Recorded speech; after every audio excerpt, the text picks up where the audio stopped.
बिस्मिल्लाहिर्रहमानिर्रहीम। माफ तो अल्लाह कर देता है, वो करीम है, करीम का काम है, बंदों को बुलाता है, उससे सुबह से शाम तक मांगते रहो, वो थकता नहीं है, क्योंकि थकावट उसके वजूद में है नहीं। वो सखी है, सखावत उसकी सिफत भी है, सखावत उसकी आदत भी है, सखावत उसका मलका भी है। एक मरतबा आदमी सखी होता है, 4 बार मांगो थक जाता है, क्योंकि उसे सखावत की आदत है, पर सखावत उसकी सिफत नहीं है।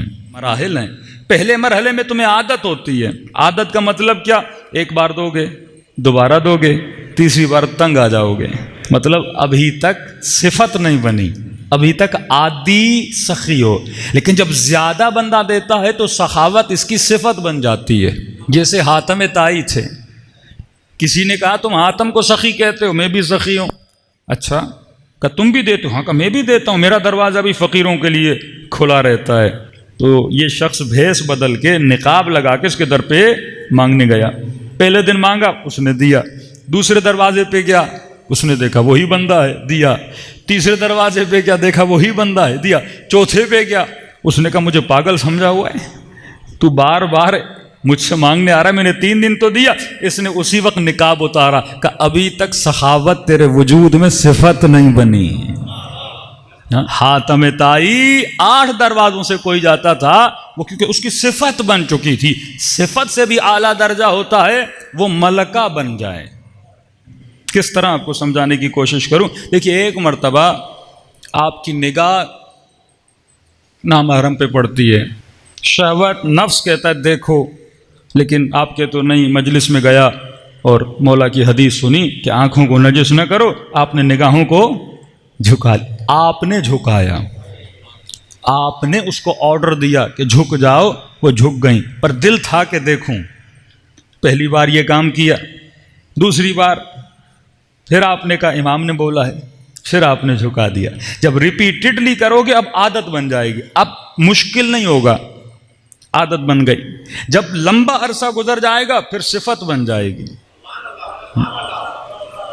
लोग कहेंगे ये अफीफ है।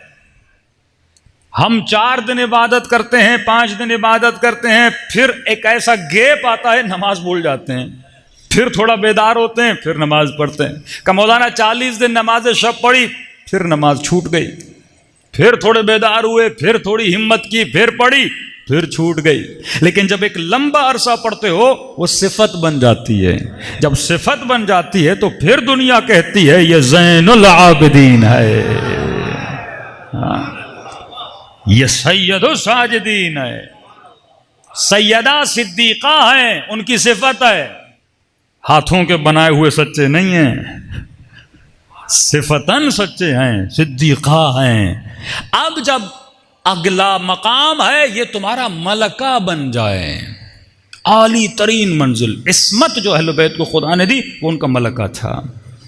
यानी हम आदतन मासूम बन सकते हैं, सिफतन मासूम बन सकते हैं, लेकिन इस्मत हमारा मलका बन जाए ये आला तरीन मकाम है।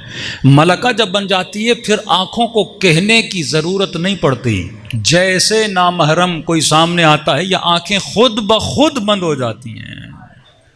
और आसान करके समझाऊं, आप जब शुरू में गाड़ी सीखते हो तो सिखाने वाला बताता है अब पहली गियर लगाओ, अब क्लच पे पाँव रखो, दूसरी गियर लगाओ। आजकल तो ऑटोमेटिक गाड़ी आ गई तो क्लच वलच का चक्कर ही ख़त्म हो गया है। लेकिन आज भी जो सीखता है उसको इसी तरह सिखाया जाता है, अब क्लच पे पाँव रखो, दूसरी गियर, अब तीसरी गियर। अब जब शुरू में ये गाड़ी चलाता है तो आदत बनने में टाइम लगता है, तो पहली की जगह दूसरी और क्लच की जगह कभी रेस पे जगह पे कभी ब्रेक लगा देता है।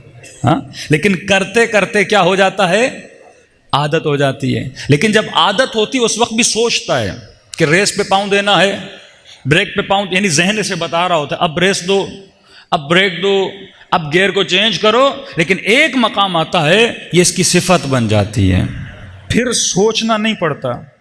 सामने वाले से बातें कर रहा होता है, हाथ पाँव खुद ही चल रहे होते हैं। हाँ, मलका आपके वजूद में आ जाता है। अब आप खुद ड्राइवर हों और फ्रंट सीट पे किसी के साथ बैठे हों जो अनाड़ी हो, तो एक मोमिन बैठा था और वो अगला बंदा थोड़ा गाड़ी उल्टी सीधी चला रहा था, और जब उतरे तो कह रहे मौलाना मेरे टांगों में दर्द होगा। मैंने कहा क्यों? कहा गाड़ी ये चला रहा था, ब्रेक में मार रहा था। तो उसका क्योंकि मलका बन चुका है ना, वो समझ रहा मैं चला रहा हूं, तो ऑटोमेटिकली उसकी टांगें जो हैं वो क्या कर रही थी, काम कर रही थी। इसी तरह जब तकवा मलका बन जाती है, जब तेरी सिफत बन जाती है, मुश्किल नहीं है। जिस तरह तुमने गाड़ी चलाई, चलाते चलाते वो तुम्हारे वजूद की एक सिफत बन जाती है, इसी तरह आंखों को अगर आदत दिलाओगे हराम की तरफ न जाए। अब जब आंखों को आदत हो गई, अब बंदा रोड पे हो या घर पे हो, मोबाइल पे हो या टीवी पर हो, जैसे गंदी चीज आएगी इसकी आंखें ऐसे झुकेंगी जैसे सलमान की झुक जाती थी। तब जाके तू ईमान के 10वें दर्जे पर क्या हो जाएगा, फाइज हो जाएगा। यही तो कुदरत ईमानी है ना। मोमिन शुजा होता है, मोमिन ताकतवर होता है, वो पैसे के बदले में अपना ईमान नहीं बेचता, वो माल के लिए अपनी आखिरत को तबाह बर्बाद नहीं करता।